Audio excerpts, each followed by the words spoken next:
ପୋଲାଭରମ ହେଲେ ବୁଡ଼ିବ ମଟୁ, ବୁଡ଼ିବ ଓଡ଼ିଶାର ଅନେକ ଗାଁ।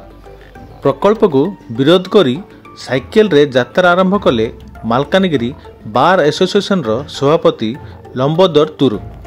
ପ୍ରଥମେ ପଦଯାତ୍ରା ଆଉ ବର୍ତ୍ତମାନ ସାଇକେଲ ଯାତ୍ରା, ଏଭଳି ଏକାଧିକ ପ୍ରୟାସ ମାଧ୍ୟମରେ ପୋଲାଭରମ ପ୍ରକଳ୍ପକୁ ବିରୋଧ ସହ ନିଜର ପ୍ରତିବାଦ ଜଣାଇ ଆସିଛନ୍ତି ପୋଲାଭରମ ବିରୋଧୀ ମଞ୍ଚ।